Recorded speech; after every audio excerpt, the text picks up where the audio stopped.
प्यारे बच्चों, अस्सलामुअलैकुम। आइए पहले तिलावत सुनते हैं। अऊज़ु बिल्लाहि मिनश शैतानिर रजीम। बिस्मिल्लाहिर रहमानिर रहीम। मैं शैतान मरदूद से अल्लाह की पनाह मांगती हूँ। शुरू करती हूँ अल्लाह के नाम से जो बड़ा मेहरबान निहायत रहम करने वाला है। ज़ालिका फ़ज़लुल्लाहि युतीहि मन यशा। अल्लाहु ज़ुल फ़ज़लिल अज़ीम। ये खुदा का फजल है, जिसे चाहता है अता फरमाता है, और खुदा बड़े फजल का मालिक है। सदक़ल्लाहुल अज़ीम। जज़ाकल्लाह। मौलिम रेडियो प्रोग्राम में हादिया और नबीहा की तरफ से खुशामदीद। सबसे पहले आज की अच्छी बात, कुरान मजीद की एक आयत है, और अल्लाह की रस्सी को मजबूती से थामे रखो और तफर्रुके में ना पड़ो। प्यारे बच्चों, इस आयत में अल्लाह ताला की रस्सी को थामने का कहा गया है। अल्लाह की रस्सी को थामने का मतलब है कि अल्लाह ताला के अहकामात पर अमल किया जाए। जो काम अल्लाह ताला ने हमें बताए हैं उन पर अमल करें, और जिन कामों से रोका गया है उनसे रोका जाए। आपस में इत्तफाक और सलूक से रहा जाए। सब इंसान आपस में बराबर हैं, किसी को किसी पर फौकियत हासिल नहीं है। सबको एक ही मर्द और औरत से पैदा किया गया है, और हम सब हजरत आदम अलैहिस्सलाम की ही औलाद हैं। किसी अरबी को अजमी पर, अजमी को अरबी पर, काले को गोरे पर और गोरे को काले पर कोई फौकियत नहीं। सब बराबर हैं। अल्लाह की नज़र में सिर्फ वही अफजल है जो परहेजगार है, यानी कि अल्लाह ताला के नज़दीक ज़्यादा पसंदीदा वो शख्स है जो अल्लाह ताला के अहकामात को सुनता है और उन पर अमल करता है। हमें चाहिए कि हम एक दूसरे के साथ बराबरी का सलूक करें, किसी को हकीर और कमतर ना समझें। अगर कोई गरीब है तो वो भी हम जैसा ही है। इसी तरह अगर कोई ज़हनी या जिस्मानी तौर पर कमज़ोर है तो भी वो हमारे जैसा है। हम में और उसमें कोई फ़र्क नहीं। फ़र्क अगर है तो वो ये है कि अल्लाह ताला के नज़दीक कौन सबसे ज़्यादा प्यारा है। तो हमें चाहिए कि हम अल्लाह ताला के ज़्यादा से ज़्यादा करीब होने की कोशिश करें ताकि हम अफजल हो सकें। और हाँ, इस बात पर गरूर भी नहीं करना चाहिए। तो आइए सुनते हैं आज का पहला कंपोनेंट, जो है पढ़ो और आगे बढ़ो। पढ़ो और आगे बढ़ो के साथ आपकी टीचर मिस ताहरा नासिर की तरफ से आप सबको मेरा सलाम और खुशामदीद। कैसे हैं आप? उम्मीद है कि बिल्कुल खैरियत से होंगे, और मैं भी बिल्कुल ठीक हूँ। तो चलिए आज के पहले सेगमेंट की जानिब, जो है गपशप। तो जी साथियों, क्या आप अंदाजा लगा सकते हैं कि इस सेगमेंट में हम आज किस मौजू पर बात करेंगे? हमारे साथ मौजूद हैं फसी और साद। तो फसी, आप कुछ कहना चाह रहे हैं, कहिए। आप शायद हमें दुनिया की किसी जगह के बारे में मालूमात देंगी। दुनिया की तो नहीं, लेकिन आज की गपशप का ताल्लुक पाकिस्तान से जरूर है। अच्छा, एक मिनट रुक जाइए, मैं आपको एक इशारा देती हूँ। पकवान, लिबास, जबान। अच्छा, मैं समझ गया। आप हमें पाकिस्तान के मुख्तलिफ इलाकों के खाने, इनके लिबास और इनके आदात के बारे में बताएंगी। आपका अंदाजा 100% दुरुस्त है। आज हम पाकिस्तान के मुख्तलिफ सूबों और इलाकों के रहन सहन और सकाफत के बारे में बात करेंगे। लेकिन आपको एक जरूरी काम करना है, वो ये कि अपनी कॉपी और पेंसिल निकाल के रखें और अहम बातें नोट करें, क्योंकि इस सेगमेंट के बाद मैं आपसे एक क्विज लूंगी, यानी छोटे छोटे सवालात करूंगी और आपको उनके जवाबात देने होंगे। रहन सहन और सकाफत, ये अल्फाज तो काफ़ी मुश्किल हैं। रहन सहन का मतलब तो ये समझ आता है कि इनके रहने के तरीके, लेकिन सकाफत का क्या मतलब है? भाई, किसी भी माशरे की तर्ज जिंदगी, रहन सहन, जबान, इखलाक, खानों का नाम ही सकाफत है। अगर हम अपनी सकाफत से इनकार करेंगे तो उसका मतलब ये होगा कि हम अपनी पहचान से इनकार करेंगे। और हमारा मुल्क तो वैसे ही कई रंगीन सकाफतों का मजमुआ है। हर सूबे, हर इलाके के रहन सहन, जबान, हत्ता कि खानों के जायकों में भी फर्क है, लेकिन फिर भी सब पाकिस्तानी हैं। है ना दिलचस्प बात? वाकई ये तो बहुत अजीब लेकिन मजेदार बात है। मजेदार से दिलचस्प।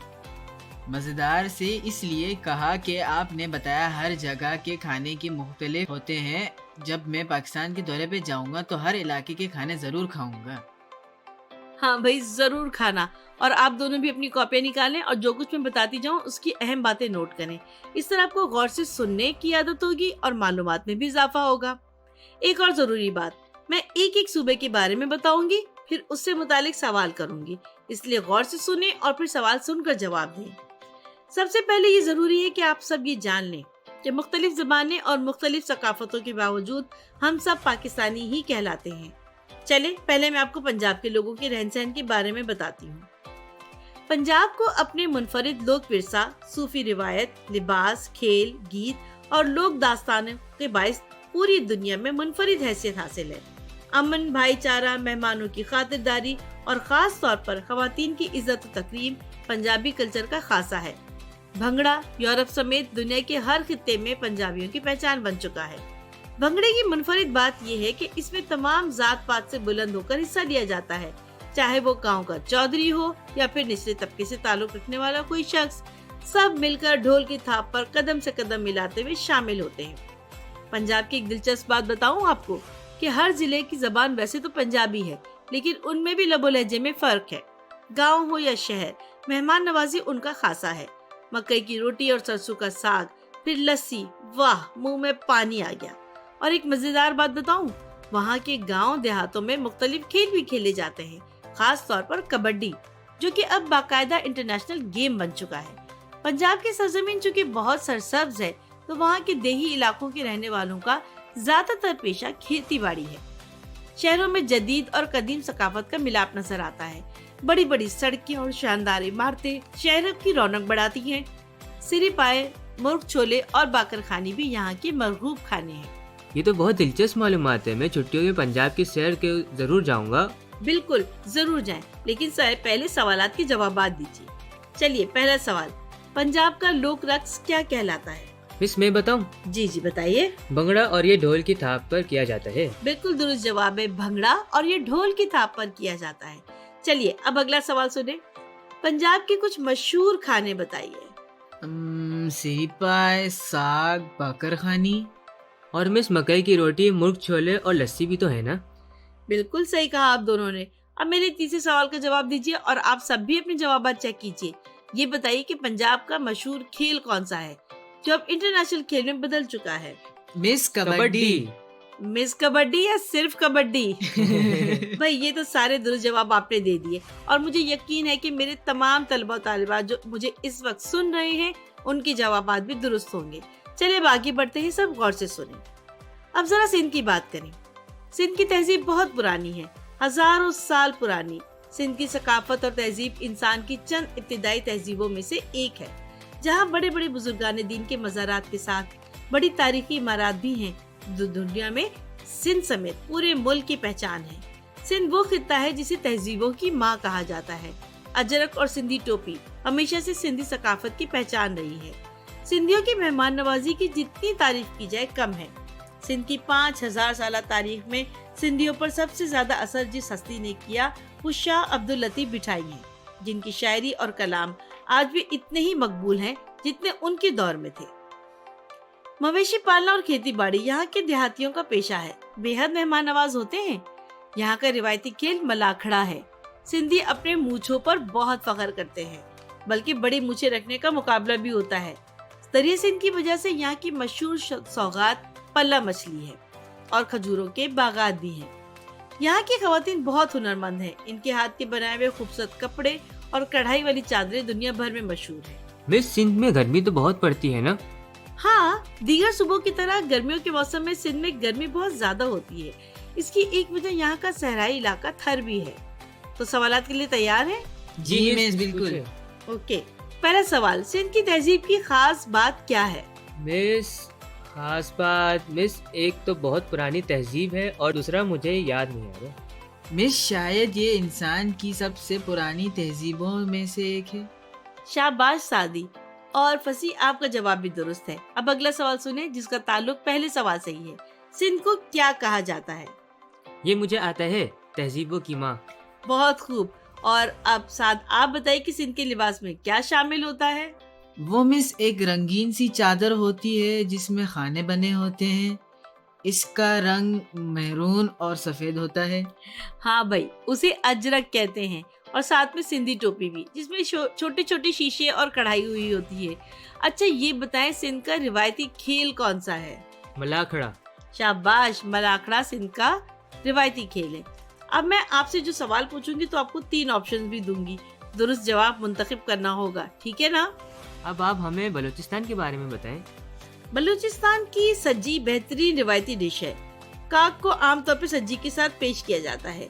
काक बलूच सकाफत का अहम पकवान है। फिर सर्दियों का हर दिल अजीज कहवा, जो जायके और फवायद के एतबार से बहुत सी अहमियत का हामिल है। बलूचिस्तान रकबे के एतबार से पाकिस्तान का सबसे बड़ा सूबा है और कुदरती वसाइल जैसे तेल, गैस और मादनियात की फरावानी है। क्वेटा सूबा बलूचिस्तान का सदर मकाम और सबसे बड़ा और तारीखी शहर है। ये शहर फलों की वजह से शोहरत का हामिल है। दीगर सूबों की निस्बत यहाँ बर्फबारी होने की वजह से सख्त सर्दी पड़ती है। इस वक्त इस सूबे की आबादी एक मोहतात अंदाजे के मुताबिक 90 लाख से 1 करोड़ के दरमियान है, जबकि इसके शहरों में उर्दू भी बोली और समझी जाती है। बलूचिस्तान के रस्म रिवाज सादा मगर बहुत पुरवकार है। बलूचिस्तान के लोगों का रहन सहन, खाना पीना, लिबास, शादी ब्याह, कौमी गीत, नगमे और सकाफत उनको जिंदा रखे हुए है। एक और खास बात बताऊं आपको, बरतानवी और फ्रांसीसी माहिरीन आसार कदीमा के सर्वे टीमों ने बलूच सकाफत को दुनिया में एक मुनफरिद, मखसूस और दूसरी कदीम सकाफतों के मुकाबले में मजबूत सकाफत करार दिया है। बलूच कौम अपनी मेहमान नवाजी, जुर्रत और इफ़ाए अहद की वजह से मशहूर है।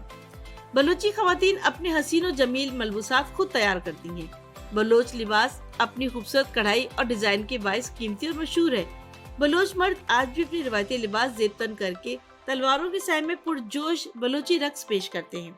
बलोच दीन इस्लाम की पैरवी करते हैं और उनकी सकाफती शनाख्त में मजहब एक अहम जुज है, जो उन्हें यकजा करने और मुत्तहिद रहने में मदद देता है।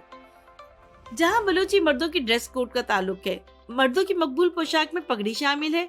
ढीली चौड़ी घेर की शलवार और घुटनों से नीची ढीली कमीज शौक से पहनी जाती है। अरे वाह, ये सब तो मुझे पहले नहीं पता था। अब पता चल गया ना। सवाल सुन लो आगे। अच्छा, मत लड़िए और पहला सवाल सुने। तमाम बच्चे सुन रहे हैं ना? 3 ऑप्शंस मिलेंगे और आपने जल्दबाजी बिल्कुल नहीं करनी है। बलूचिस्तान की रिवायती डिश का नाम बताइए। बिरयानी, साग या सज्जी?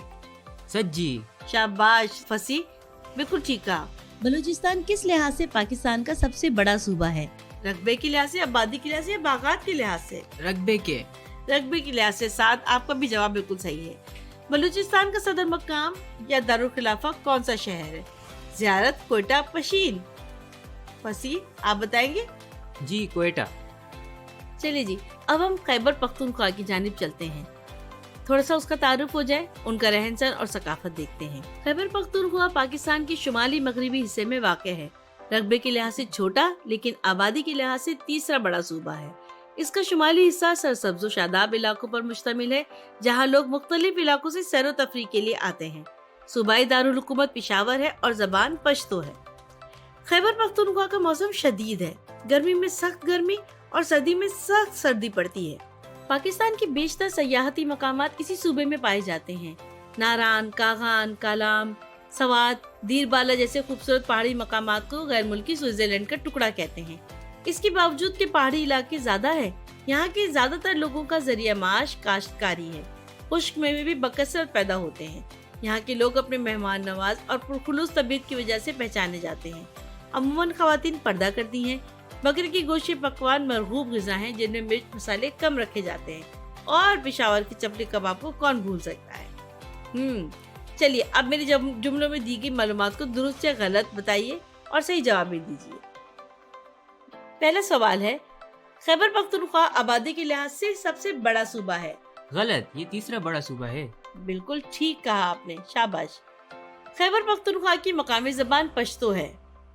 बिल्कुल ठीक, दुरुस्त कहा आपने। यहाँ बहुत कम सयाहती मकामात हैं। गलत, ज्यादातर सियासी मकामात इसी सूबे में हैं। गैर मुल्की यहाँ के खूबसूरत पहाड़ी इलाकों को पेरिस का टुकड़ा कहते हैं। ओफो, पेरिस के टुकड़ा नहीं, स्विट्जरलैंड का टुकड़ा कहते हैं। जबरदस्त भाई, मैं तो मान गई आप लोगों को। नंबर 5, चपली कबाब पेशावर की मशहूर डिश है। जी हाँ, इसके अलावा बकरे के भी पकवान बहुत मशहूर है। बस कुछ गिलगित बल्तिस्तान के बारे में भी बताएं। चलिए इनके बारे में भी बात करते हैं। बुलंदोबाला कोहसारों और दिलफरीब नज़ारों से भरपूर गिलगित बल्तिस्तान वो वाहिद खित्ता है जहां हर 20 किलोमीटर बाद नई ज़बान, नई सकाफत, नई तहजीब और एक नई शनाख्त के साथ लोग मिलते हैं। इस छोटे से इलाके में हर कदम पर गो न गो सकाफत, तहजीब, खुराक और लिबास हैं। यहाँ के बासियों का ताल्लुक किसी एक मखसूस सकाफत से नहीं बल्कि गिलगित बल्तिस्तान रंगारंग सकाफतों का एक अनोखा और मुनफरिद संगम है। यहाँ के बासी कश्मीर, लद्दाख, तिब्बत, कारगिल, अफगानिस्तान, ताजिकिस्तान, चाइना और सेंट्रल एशिया के कुर्ब जवार से तलाशे रोजगार या फिक्रे नानो नफका में यहाँ आकर आबाद हुए, जिनकी जबान, लिबास, खुराक, रहन सहन, त्योहार, गोया जिंदगी के हर पहलू एक दूसरे से बिल्कुल मुख्तलिफ और मुनफरिद हैं। दादी जावारी की कहानी आपने पिछली जमातों में सुनी थी ना। मौजूदा गिलगित को बनाने में उनका बहुत बड़ा किरदार है। लोग आज भी उनके नाम की बहुत इज्जत करते हैं। चलिए अब सवाल के जवाब दें। गिलगित बल्तिस्तान में आपको कौन सी सकाफत नजर आई? बहुत दिलचस्प बात है कि यहाँ कोई एक सकाफत नहीं बल्कि हर 20 किलोमीटर के बाद एक नई जबान और एक नई तहजीब के लोग मिलेंगे। बिल्कुल ठीक कहा। अच्छा ये बताइए, गिलगित से वाबस्ता किस खातून का जिक्र आज भी इज्जत से किया जाता है? मिस दादी जावारी, आज गिलगित इनकी वजह से हरा भरा है। एक बात जो मैंने नोटिस की ये है कि हर सूबे के लोग मेहमान नवाज और मेहनती है। ये कितनी अच्छी बात है ना। बिल्कुल यही वजह है कि दुनिया के किसी भी खित्ते से ताल्लुक रखने वाले लोग हमारी मेहमान नवाजी की बदौलत बहुत जल्द घुल मिल जाते हैं। जो भी एक मरतबा हमारे प्यारे वतन आता है और यहाँ के लोगों से मिलता है, वो दूसरी बात आने और लोगों से मिलने की तशनगी और ख्वाहिश रखता है। न सिर्फ ये बल्कि दूसरों को भी पाकिस्तानियों की मेहमान नवाजी की मिसालें देता नजर आता है। ये सूरत सिर्फ शहरों तक महदूद नहीं बल्कि देहात में भी चली जाए तो और वहाँ भी मेहमानों को बहुत ज्यादा इज्जत दी जाती है। अनवाक अक़साम के खानों से तवाज़ुन की जाती है। ऐसे तोहफ़े दी जाते हैं जो इलाकाई सकाफत की अक्कासी करते हैं, जिन्हें मेहमान मुद्दतों याद रखता है। मेरा ख्याल है आज हमने पाकिस्तान के लोगों के रहन सहन के बारे में बहुत सारी बातें करनी। अब आखिरी सेगमेंट की जानिब आइए, जो है हम भी कर सकते हैं। चलिए अपनी डायरिया निकालें और पाकिस्तान के किसी भी सूबे, इलाके, गाँव के बारे में 3 पैराग्राफ का मजमून लिखें, जिसमें वहाँ के लोगों का रहन सहन, वहाँ के खास खाने, लिबास और जो मालूमात आपको मुहैया हो लिखें। इस दुआ के साथ कि आप जहाँ रहें खुश रहें, आबाद रहें। अल्लाह ताला पाकिस्तान की, आपकी और हम सब की हिफाजत करे। आमीन। फिर मिलेंगे। अल्लाह हाफिज। नबीहा, आज हम कुछ डिफरेंट खेलेंगे। अच्छा, वो क्या? हम बादशाह, वजीर, चोर और सिपाही खेलेंगे। ओह अच्छा, ये तो मेरा फेवरेट गेम है। लेकिन हादिया, इस गेम को खेलने के लिए तो 4 प्लेयर्स की जरूरत है। इसीलिए खेल खेल के इस सेगमेंट में अयान और हमजा भी हमें ज्वाइन करेंगे। ओह अच्छा। अस्सलाम वालेकुम अयान और हमजा। वालेकुम अस्सलाम। वालेकुम अस्सलाम। तो इस गेम को खेलने से पहले मैं एक बार इस गेम के असूल बता देती हूँ। इस गेम में 4 पर्चियां बनेंगी, एक बादशाह की, एक वजीर, एक चोर और एक सिपाही। जिसके पास बादशाह की पर्ची आएगी वो पूछेगा बादशाह का वजीर कौन, और जिसके पास वजीर की पर्ची आएगी वो कहेगा जी हजूर, और फिर बादशाह वजीर से चोर ढूंढने को कहेगा। इस गेम में बादशाह के होंगे 1000 पॉइंट्स, वजीर का चोर का सही पता लगाने पर 500 पॉइंट्स, सिपाही के 250 और चोर के पकड़े जाने पर 0 पॉइंट्स। उम्मीद है सबको इस गेम के रूल्स समझ आ गए होंगे। तो चलें ये गेम शुरू करते हैं। नबीहा, आप पर्चियां बांटते हैं। ये मेरी पर्ची है। नहीं, ये वाली मेरी है। नहीं, ये वाली मेरी है। ये मेरी है। चलें, उम्मीद है सबके पास पर्चियां आ गई होंगी। तो बादशाह कौन है? बादशाह का वजीर कौन? जी हजूर, जी हजूर। चोर और सिपाही का पता लगाओ। अयान और हादिया में से कौन चोर है? मेरे ख्याल से अयान चोर है। यस नबीहा, आपने बिल्कुल सही बताया, अयान ही चोर है। क्योंकि इस गेम में हमजा बादशाह था, उसके हैं 1000 पॉइंट्स। नबीहा के 500 पॉइंट्स हैं क्योंकि उसने सही चोर गेस किया, और अयान के 0 पॉइंट्स हैं और मेरे 250 पॉइंट्स। चलो एक और राउंड खेलते हैं। मैं पर्चियां बांटूंगा इस बार। ठीक है, तो सबके पास पर्चियां आ गई? जी। तो चलो गेम शुरू करते हैं। बादशाह का वजीर कौन है? जी हजूर, जी हजूर। चोर और सिपाही का पता लगाओ। मुझे लगता है कि चोर हमजा है। गलत। चोर तो नबीहा थी, इसका मतलब अयान के 0 पॉइंट्स हैं। इस राउंड में क्योंकि मैं बादशाह थी, मेरे 1000 पॉइंट्स हैं। अयान के 0 पॉइंट्स हैं क्योंकि उसने चोर का सही पता नहीं लगाया। हमजा सिपाही था तो उसके 250 पॉइंट्स हैं, और नबीहा चोर थी और वो पकड़ी नहीं गई तो इसलिए उसके 500 पॉइंट्स हैं। चलो एक और राउंड खेलते हैं। इस बार पर्ची मैं बांटूंगा। क्या सबके पास पर्चियाँ आ गई हैं? जी। बादशाह का वजीर कौन? जी हजूर। इन दोनों में से चोर का पता लगाओ। हादिया और नबीहा। मुझे लगता है हादिया चोर होगी। बिल्कुल दुरुस्त। तो इस राउंड में अयान बादशाह था तो उसके 1000 पॉइंट्स, हमजा के 500, मेरे 250 और हादिया के 0। हमें आज आपके साथ खेलने में बहुत मजा आया। हाँ वाकई में आज तो बहुत मजा आया। अब हमने खेल लिया है तो कुछ पढ़ भी लेते हैं। आइए सुनते हैं आज का अगला कॉम्पोनेंट जो है 1 2 3 मैथमेटिक्स की मशीन। डियर स्टूडेंट्स, अस्सलाम वालेकुम। मैं राहिला माहीन आपके पसंदीदा प्रोग्राम 1 2 3 मैथमेटिक्स की मशीन के साथ हाजिर हूँ। उम्मीद करती हूँ कि आप सब खैरियत से होंगे और मैथ का काम बाकायदगी से कर रहे होंगे। तो भाई कहाँ तक पहुँचा आपका काम? क्या कह रहे हैं आप? जी जल्दी मुकम्मल कर लें। आज के प्रोग्राम में हमारे साथ मौजूद हैं हमना। अस्सलाम वालेकुम हमना, कैसी हैं आप? वालेकुम अस्सलाम मिस, मैं बिल्कुल ठीक हूँ। हमना और तमाम बच्चे जो हमारा प्रोग्राम सुन रहे हैं, आप सब अपनी कॉपियाँ, किताबें, पेंसिल, इरेजर और रूलर लेकर आइए क्योंकि आज हमने कुछ खास काम करने हैं। तो आज का पहला सेगमेंट शुरू करते हैं जिसका नाम है आज की मैथमेटिक्स की मशीन में क्या है। तो आज की मैथमेटिक्स की मशीन हमें ये बताएगी कि एवरेज क्या होते हैं। एवरेज को हम औसत भी कहते हैं। एवरेज 3 तरह की होती है, अरिथमेटिक मीन, मीडियन और मोड। तो हमारा मेन फोकस जो है वो अरिथमेटिक मीन पर रहेगा। तो शुरू करते हैं। आप लोगों ने एवरेज का वर्ड कहाँ सुना है? मिस, स्कूल में और फैमिली में लोग पूछते हैं एवरेज मार्क्स बताओ, आपकी हाइट अबव एवरेज है, वगैरह वगैरह। लेकिन मिस, एवरेज का मतलब क्या होता है? बेटा आसान जबान में ये समझ लें कि एवरेज दरहकीकत एक स्टैंडर्ड वैल्यू होती है जिसे हम कैलकुलेट कर लेते हैं। फिर जब उस वैल्यू से नंबर कम होंगे तो हम कहते हैं बिलो एवरेज, और जब वैल्यू से ज्यादा होंगे तो वो अबव एवरेज कहलाएगा।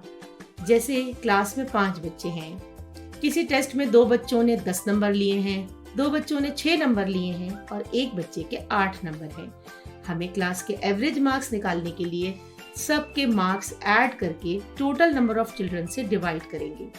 जैसे 10 + 10 + 6 + 6 + 8 = 40, और चूंकि 5 बच्चे हैं तो हम इसे 5 से डिवाइड करेंगे तो हमारे पास आंसर आ जाएगा 8।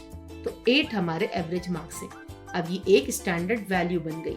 जिन बच्चों के मार्क्स 8 से ज्यादा होंगे वो अबव एवरेज कहलाएंगे, जिनके मार्क्स कम होंगे उनके मार्क्स बिलो एवरेज कहलाएंगे। अच्छा, अब समझ आया। मैं तो क्रिकेट में एवरेज सुनी है। मिस, क्रिकेट में इसका क्या काम? बेटा सिर्फ क्रिकेट ही नहीं, दुनिया के हर शोबे में एवरेज का मालूम होना बहुत जरूरी है। जैसे कि मैंने आपसे कहा ना कि एवरेज से एक स्टैंडर्ड सेट हो जाता है। जैसे आपको पता है हमारे मुल्क के क्रिकेट के कैप्टन का नाम क्या है? जी मिस, बाबर आजम। बहुत अच्छे, बाबर आजम एक बेहतरीन बैट्समैन हैं। जी मिस, मैंने बाबर आजम की बैटिंग भी देखी है। उनका हर मैच में स्कोर जबरदस्त होता है। लेकिन हर मैच में डिफरेंट स्कोर होता है। अगर मैं ये देखना चाहूँ कि बाबर आजम के स्टैंडर्ड स्कोर क्या है या एवरेज स्कोर क्या है, तो मुझे उसके तमाम मैचेस के टोटल रन्स दरकार होंगे और उसे मैं टोटल नंबर ऑफ मैचेस से डिवाइड करके निकाल लूंगी। जैसे बाबर आजम की T20 की एवरेज तो आपको पता होगी, वो है 50 रन और वनडे की एवरेज है 54 रन। अब जब भी बाबर आजम बैटिंग करने आएगा तो सामने वाली टीम को पता होगा कि ये कम से कम 50 रन तो बनाएगा, क्योंकि ये इसका एवरेज स्कोर है। तो हुआ ना फायदा एवरेज मालूम होने का। ये तो मैंने सोचा ही नहीं था। जी अच्छा, अगर मैं कहूँ कि एक बच्चे के मैथ के एवरेज मार्क्स 10 में से 9 है और एक बच्चे के 10 में से 6 हैं, तो इससे आपको क्या समझ आएगा? सिंपल, जिस बच्चे के 10 में से 9 मार्क्स होंगे वो पढ़ने में अच्छा होगा उस बच्चे से जिसके मार्क्स की एवरेज 6 है। बिल्कुल सही एनालाइज किया हम ना आपने। आपको उस बच्चे के तमाम टेस्ट के मार्क्स देखने की जरूरत नहीं है। एवरेज मार्क्स ने आपको एक आइडिया दे दिया कि बच्चे का मैथ कितना अच्छा है। अच्छा ये बताइए, अगर आपने पीर को 4 आम खाए, मंगल को 5 आम खाए और बुध को 2 आम खाए, तो आपने एवरेज आम कितने खाए? मिस, पीर मंगल बुध को कैसे लिखेंगे? बेटा आप देखेंगे कि हम कितने दिनों की बात कर रहे हैं। 3 दिन की। तो 3 दिन में एवरेज आम कितने खाए? मिस, इसको भी वैसे करेंगे ना कि पहले हम सारे आम को ऐड करेंगे, फिर 3 दिन से डिवाइड करेंगे। वंडरफुल हमना, बिल्कुल ऐसे ही करेंगे। 4 + 5 + 3 = 12 और चूंकि 3 दिन हैं सो 12 डिवाइडेड बाय 3 = 4। मिस, मैंने एक दिन में एवरेज 4 आम खाए।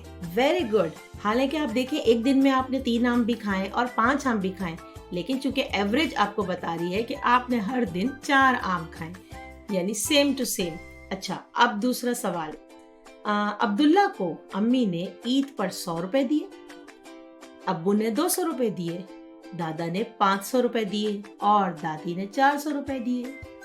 अब्दुल्ला को एवरेज कितनी ईदी मिली? मिस, नंबर दोबारा बताएं। जी, 100, 200, 500 एंड 400।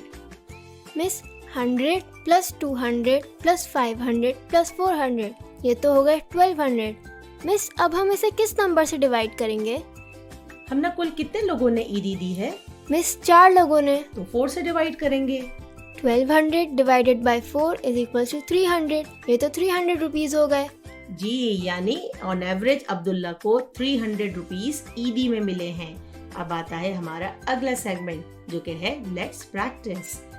अच्छा, आप जल्दी से बताइए हम एवरेज को कैसे कैलकुलेट करते हैं? मिस, पहले तमाम वैल्यूज को ऐड करेंगे, फिर जितनी वैल्यूज होंगी उस नंबर से डिवाइड कर देंगे। जी, बिल्कुल आसान फॉर्मूला है। Average is equal to sum of values divided by total values. तो आप तैयार हैं? जी मिस। चलें, अब सवाल है। हुजैफा ने पीर को 25 रुपए की आइसक्रीम खाई, मंगल को 20 रुपए के बिस्किट खाए, बुध को 10 रुपए की टॉफियां ली, जमेरात को 5 रुपए फकीर को दिए। हुजैफा ने एवरेज रोजाना कितने पैसे खर्च किए? मिस, सिर्फ फिगर को रिपीट कर देंगे? जी, मैं कर देती हूँ, और जो तमाम बच्चे सुन रहे हैं आप लोग भी अपनी कॉपी में नोट कर लिया करें। 5, 10, 20 एंड 25। मिस, पहले 5 + 10 + 20 + 25 को ऐड करेंगे तो टोटल होगा 60। अब 4 दिन हैं तो 60 को 4 से डिवाइड करेंगे तो जवाब होगा 15। मिस, हुजैफा ने एवरेज रोजाना 15 रुपए खर्च किए। वेरी गुड हमना। अब अगला सवाल। एक क्लास में 5 बच्चों ने मैथ का टेस्ट दिया। उनके नंबर हैं 0, 10, 8, 4 और 3। आप सब नंबर नोट कर लीजिए, मैं रिपीट कर रही हूँ। एक क्लास में 5 बच्चों ने मैथ का टेस्ट दिया। उनके नंबर हैं 10, 10, 8, 4, 3। मैं नंबर रिपीट कर रही हूँ। 10, 10, 4, 8, 3। मिस, पहले सब को ऐड करेंगे फिर 5 से डिवाइड करेंगे। 5 से क्यों डिवाइड करेंगे? मिस, क्योंकि बच्चे 5 हैं। Very good, go ahead. 10 + 10 + 8 + 4 + 3 = 35।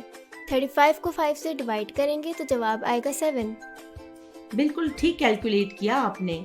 7 हमारे पास एवरेज नंबर है। अब जिसके 7 से कम नंबर है वो बिलो एवरेज, और जिनके 7 से ज्यादा हैं वो अबव एवरेज हैं। अब बताइए कितने अबव एवरेज हैं? मिस, 3 बच्चों के 7 से ज्यादा हैं तो 3 अबव एवरेज हैं। चलें, अब आते हैं दूसरे सवाल की तरफ। 2 प्लेयर्स हैं, दोनों ने फुटबॉल के 5 मैच खेले हैं। आपने ये बताना है किस प्लेयर की एवरेज अच्छी है। मैं दोनों के गोल बारी बारी बता रही हूँ। प्लेयर 1 पहले मैच में 3 गोल किए, दूसरे मैच में 4 गोल किए, तीसरे मैच में 2 गोल किए, चौथे मैच में 1 गोल किया और 5वें मैच में 5 गोल किए। मैं रिपीट कर देती हूँ। Number of goals are 3, 4, 2, 1 and 5। जरा जल्दी से इसकी एवरेज बता दें। मिस, इसके कुल गोल हैं 3 + 4 + 2 + 1 + 5 = 15 डिवाइडेड बाय 5 = 3। इस प्लेयर ने एवरेज 3 गोल किए। Very good. अब हम दूसरे प्लेयर की एवरेज निकालते हैं। दूसरे प्लेयर ने पहले मैच में 5 गोल किए, दूसरे में भी 5, तीसरे और चौथे में 3-3 गोल किए और आखिर में 4 गोल किए। मैं नंबर ऑफ गोल्स रिपीट कर देती हूँ। 5, 5, 3, 3, 4। अब जरा जल्दी से इसकी एवरेज निकाल लें। मिस ये हो गए 5 + 5 + 3 + 3 + 4 = 20 डिवाइडेड बाय 5 = 4। मिस इस प्लेयर की एवरेज 4 है। अच्छा, पहले प्लेयर की एवरेज क्या थी? 3 गोल्स पर मैच, एक मैच में 3 गोल। और दूसरे प्लेयर की? मिस दूसरे प्लेयर की एवरेज 4 गोल है एक मैच में। अब बताइए किस प्लेयर की एवरेज अच्छी है? मिस प्लेयर 2 की एवरेज अच्छी है। Very good. चले, अब मैं आपको कुछ नंबर दे रही हूँ, आपने इन नंबरों की एवरेज निकालनी है और जो बच्चे सुन रहे हैं वो भी फौरन एवरेज कैलकुलेट कर लें। So are you ready? Yes miss. जो बच्चे सुन रहे हैं आप भी रेडी हैं? Very good.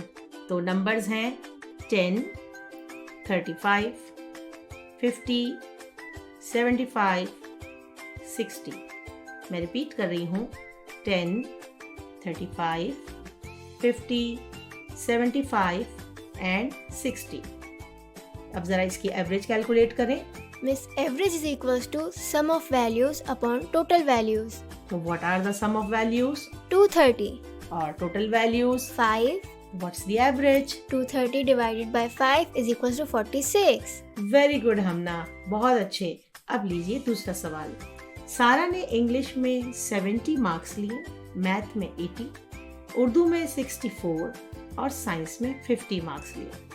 सारा के एवरेज मार्क्स क्या हैं? मैं सवाल को रिपीट कर देती हूँ, आप लोग इम्पोर्टेंट वैल्यूज नोट कर लें। सारा got 70 marks in English, 80 in maths, 64 in Urdu and 50 in science. Calculate her average marks. Total marks upon 4। Miss total marks है 264। हमना आप बहुत जल्दी ऐड कर लेती हैं, कैसे किया आपने? मिस मैंने सारे टेंस को पहले ऐड किया। 50 + 60 + 70 + 80 इज इक्वल टू 260। फिर 260 में 4 ऐड किया तो 264। इम्प्रेसिव, यानी आपने लेफ्ट से काउंट किया। ये मेंटल कैलकुलेशन का बेहतरीन तरीका है। अब बताइए 4 से डिवाइड करके क्या जवाब आ रहा है? Miss 66 marks. Very good. चलिए अगला सवाल लीजिए। अली को टाइफाइड हो गया है। डॉक्टर ने उसका टेम्परेचर 1 हफ्ते के लिए रिकॉर्ड करने को कहा। उसका टेम्परेचर ये है, जल्दी से नोट कर लीजिए। 104, 102, 100, 92, 100, 102, 100। मैं रिपीट कर देती हूँ। 104, 102, 100, 92, 100, 102 एंड 100। अब जरा हमना के तरीके से ऐड कीजिए। 100 + 102 + 100 + 92 + 100 + 102 + 104। मिस ये हो गए 700। जबरदस्त। अब जरा इसका एवरेज भी बता दें।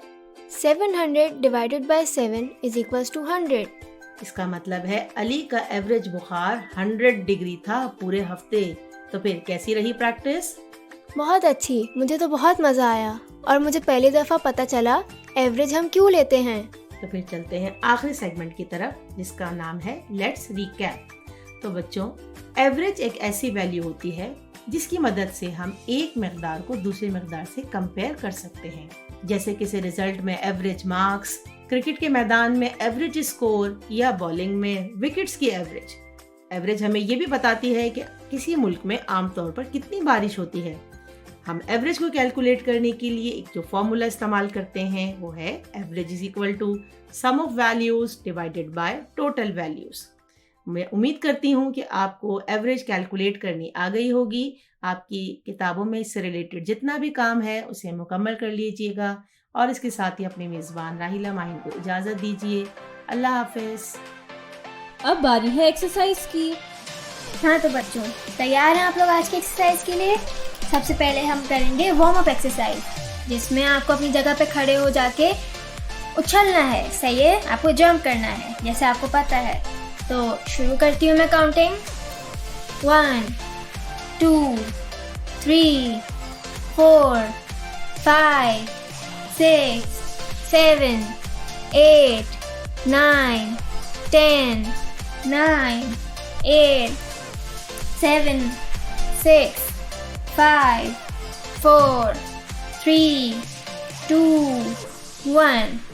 चलें अब सीधा खड़े हो जाइए, सांस की मशक करते हैं। नाक से सांस लीजिए, अब मुंह से निकालिए। दोबारा नाक से सांस लीजिए, 2 सेकंड रोकिए, अब मुंह से निकालिए। आखिरी दफा नाक से सांस लीजिए, 2 सेकंड रोकिए, अब मुंह से निकालिए। अब दूसरी एक्सरसाइज में आपको 1 पे अपने घुटने छूने हैं और 2 पे वापस सीधा खड़ा हो जाना है। सही है? 1 पे घुटने छूने हैं और 2 पे वापस सीधा। स्टार्ट करती हूँ। 1 2 1 2 1 2 1 2 1 2 1 2 1 2 1 2 1 2 1 2 1 2 1 2। चलिए आप सीधा खड़े जाइए। अब हम थोड़ी ब्रीदिंग एक्सरसाइज करते हैं। नाक से सांस लीजिए, 2 सेकंड रोकिए, अब मुंह से निकालिए। दोबारा नाक से सांस लीजिए, 2 सेकंड रोकिए, अब मुंह से निकालिए। आखिरी दफा नाक से सांस लीजिए, 2 सेकंड रोकिए, अब मुंह से निकालिए। चलें, उम्मीद है आप लोग को मजा आया हो। आज की एक्सरसाइज के लिए इतना ही। अल्लाह हाफिज। चलें अब हम सुनते हैं अपना अगला कॉम्पोनेंट जो है आओ जाने। अस्सलामुअलैकुम। मैं असद और मैं रिदा आपको अपने प्रोग्राम में तहे दिल से खुशामदीद करते हैं। हमारे पहले सेगमेंट का नाम है हिस्ट्री की मिस्ट्री, जिसमें हम अंकल शेरी से मजे मजे की तारीखी कहानियाँ सुनेंगे। हमारे दूसरे सेगमेंट में हम आज नानी अम्मा से उनकी जिंदगी के किस्से सुनेंगे। हमारे तीसरे सेगमेंट का नाम है जिम्मेदार शहरी, जिसमें हम आप बच्चों को अच्छे शहरी होने की बातें बताएंगे। तो आए शुरू करते हैं अपने आज का प्रोग्राम अपने पहले सेगमेंट से। अस्सलामुअलैकुम अंकल जी। वालेकुम अस्सलाम। और अंकल जी क्या हाल है आपके? मैं बिल्कुल ठीक हूँ और उम्मीद करता हूँ कि आप और हमारे सुनने वाले बिल्कुल खैरियत से होंगे। अच्छा अंकल जी, तो आज आप हमें कौन सी तारीखी कहानी सुनाने वाले हैं? आज हम जुल्फ़िकार अली भुट्टो के बारे में बात करेंगे। जुल्फ़िकार अली भुट्टो जो कि पाकिस्तान के पहले इंतखाबी वज़ीर आज़म थे ना? जी बिल्कुल दुरुस्त फरमाया आपने। और बच्चों, उम्मीद करता हूँ कि आपको ये बात याद होगी। तो फिर वक्त ज़ाया किए बगैर बढ़ते हैं कहानी की तरफ। जुल्फ़िकार अली भुट्टो पाकिस्तान के सूबे सिंध से ताल्लुक़ रखते थे, जिन्होंने 1967 में अपनी एक सियासी जमात बनाई थी जिसको हम पाकिस्तान पीपल्स पार्टी या PPP के नाम से जानते हैं। जब 1970 को आम इंतखाबात हुए तो भुट्टो की जमात यानी PPP ने नुमाया कामयाबी हासिल की थी और वो एक बहुत ही काबिल लीडर थे। और वो 1971 से 1973 तक पाकिस्तान के सदर रहे थे। जी बिल्कुल। 1973 में जुल्फ़िकार अली भुट्टो के दौर में मुतफ़िका तौर पे पाकिस्तान का तीसरा आइन बना, जिसके तहत जुल्फ़िकार अली भुट्टो पाकिस्तान के वज़ीर आज़म बने। इसका मतलब तो ये हुआ कि जुल्फ़िकार अली भुट्टो पाकिस्तान की तारीख में वो पहले वज़ीर आज़म थे जो इलेक्शन जीत के मुंतखब हुए थे। बिल्कुल सही कहा आपने। और वो 1977 तक पाकिस्तान के वज़ीर आज़म रहे। इसी के साथ मैं ये भी बताती चलूँ कि ये वही आइन है बच्चों जो पाकिस्तान में आज तक नाफिज है। बच्चों, क्या आपको याद है कि आइन होता क्या है? अंकल जी क्यों ना आप याद करवाएं बच्चों को। बुनियादी उसूलों का वो मजमूआ जिसके मुताबिक रियासत का नज़्म व नस्क चलाया जाता है, रियासत का आइन या दस्तूर कहलाता है। ये हुकूमत का निज़ाम चलाने और लोगों के हुकूक और फ़राइज़ के मुताबिक रहनुमाई करता है। और अंकल जी, और क्या ख़ास किया था भुट्टो ने अपने दौरे हुकूमत में? भुट्टो के दौरे हुकूमत में पाकिस्तान में एटमी प्रोग्राम भी शुरू हो गया था, जिसकी वजह से पाकिस्तान की दुनिया में पोजीशन बहुत मजबूत हो गई थी। और इनके दौरे हुकूमत के अख्ताम पर एक बार फिर मार्शल लॉ लग गया था ना? जी हाँ, 1977 में जनरल ज़िया उल हक ने एक बार फिर पाकिस्तान की तारीख में मार्शल लॉ नाफिज कर दिया था। क्या आप बच्चों को समझा सकते हैं कि मार्शल लॉ होता क्या है?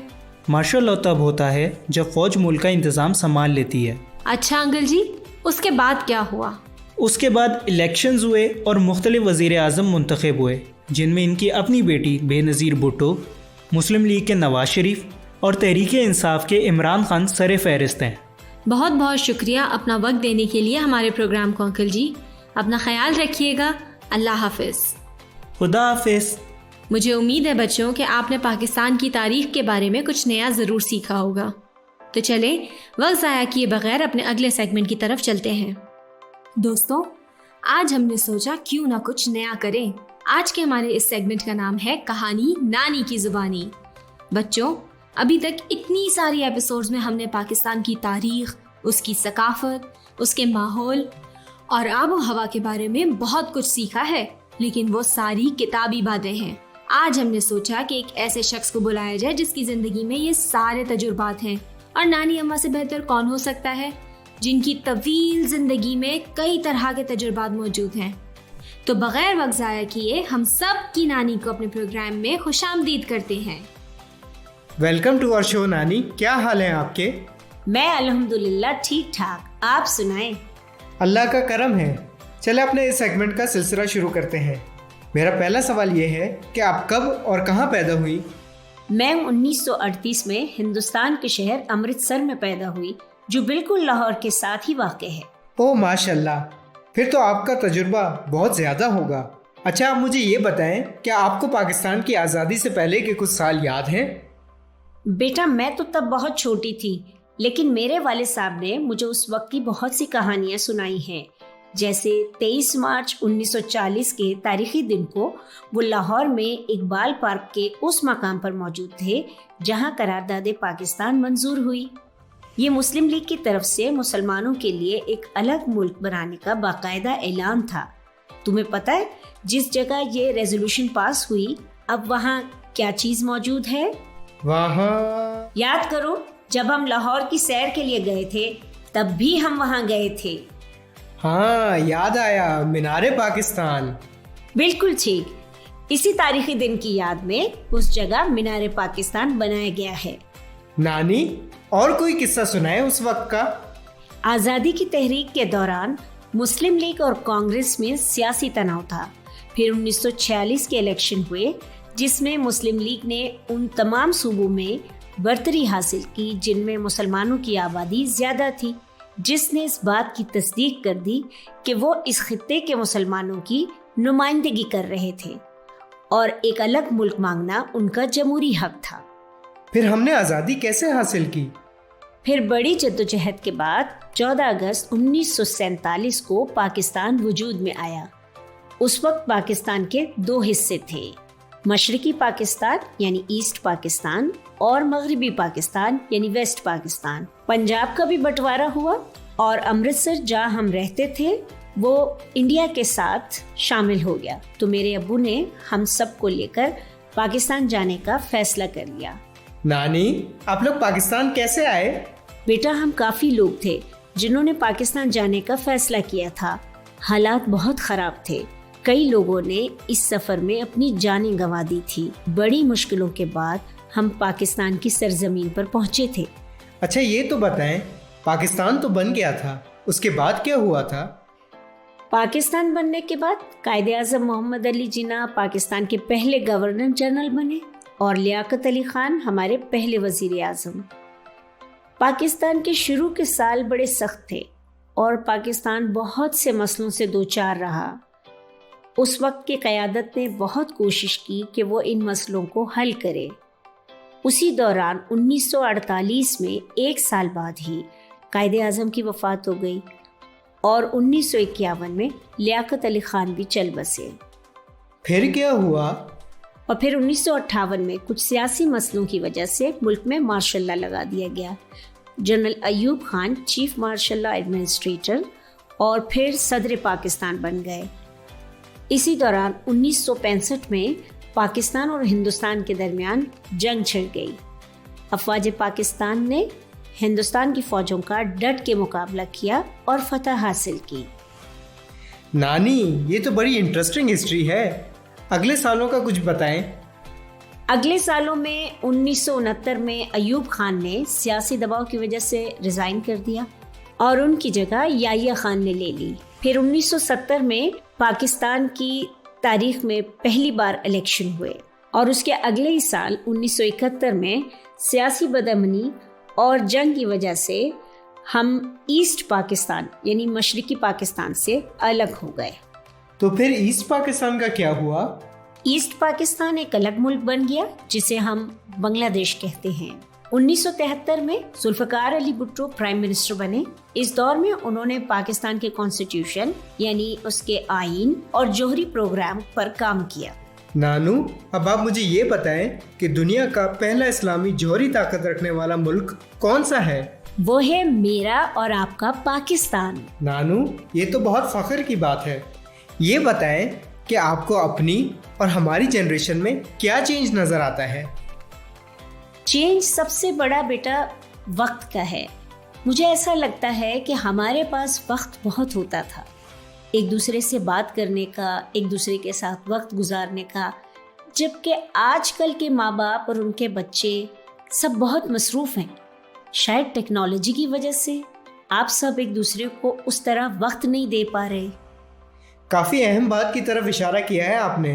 अब आप मुझे ये बताएं कि क्या आपको एक औरत होने के नाते किसी मुश्किल का सामना करना पड़ा?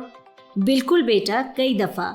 हम जिस जगह रहते थे वहाँ गर्ल्स स्कूल एक ही था और वो भी बहुत दूर। हम रोज़ 1.5 घंटा चल के स्कूल जाया करते थे।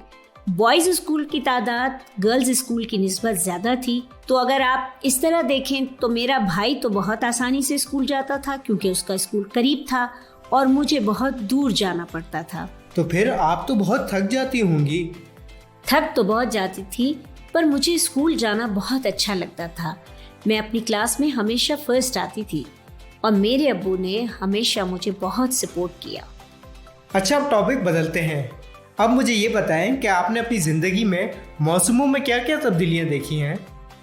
मौसमों में तो बड़ी तब्दीली आई है। मुझे अच्छी तरह से याद है कि पहले भी गर्मियां होती थी या पहले भी सर्दियां आती थी, लेकिन अब जिस तरह की गर्मियां और अब जिस तरह का ठंडा मौसम आता है वो पहले नहीं होता था। दोनों ही मौसम बहुत सख्त हो गए हैं। ऐसा लगता है कि माहौल में बहुत ज़्यादा तब्दीलियां आ गई हैं। क्या आप जानती हैं कि इसकी वजह क्या है? जहाँ तक मेरे इल्म में है, इन सारी तब्दीलियों का ताल्लुक हम इंसानों के रहन सहन से है। हमने अपने हाथों से अपने माहौल को ख़राब किया है। हवा को, पानी को, दरियाओं को, दरख्तों को, सबको हमने आलूदा कर दिया है, जिसकी वजह से इन मौसमों में आए रोज़ तब्दीलियाँ आती रहती हैं। तो नानी, क्या आप हमारे सुनने वालों को कोई पैगाम देना चाहेंगी? हाँ, बिल्कुल कहना चाहती हूँ। सिर्फ 2 बातें। नंबर 1, अपना और अपनी फैमिली का ख्याल रखें और उनके साथ वक्त गुजारें। नंबर 2, अपने माहौल का ख्याल रखिए और उसे साफ रखें। नानी, आपका बहुत बहुत शुक्रिया हमारे प्रोग्राम में आने के लिए। अपना ख्याल रखिएगा। अल्लाह हाफिज। अल्लाह हाफिज बेटा। तो बच्चों, कैसा लगा आपको ये सेगमेंट? मज़ा आया नानी की बातें सुनकर? उनकी कही हुई बातें याद रखिएगा। चलें अब अपने अगले सेगमेंट की तरफ चलते हैं, जिसका नाम है जिम्मेदार शहरी। हमारे इस सेगमेंट में जो हम टॉपिक डिस्कस कर रहे हैं, इसका तारुफ कराने के लिए ये छोटी सी मिसाल गौर से सुनिएगा। अली और सारा दोनों क्लास फेलोज हैं। उनकी टीचर ने उन्हें क्लास में मौजूद बच्चों से कॉपीज़ कलेक्ट करने का काम दिया। अली को मैथ्स की कॉपीज़ कलेक्ट करने का काम दिया और सारा को इंग्लिश की कॉपीज़ कलेक्ट करने का काम दिया। दोनों बच्चों ने जब अपना काम ख़त्म कर लिया तो टीचर ने उन दोनों को इनाम दिया। अली को इनाम के तौर पे चॉकलेट के 2 पैकेट्स दिए गए और सारा को इनाम के तौर पे चॉकलेट का 1 पैकेट दिया गया। क्या आपको लगता है कि टीचर ने जो किया वो सही था? टीचर ने ऐसा क्यों किया?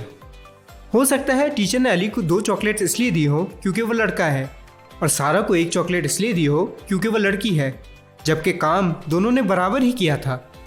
क्या आपको लगता है कि ऐसा करना चाहिए? बिल्कुल भी ऐसा नहीं करना चाहिए।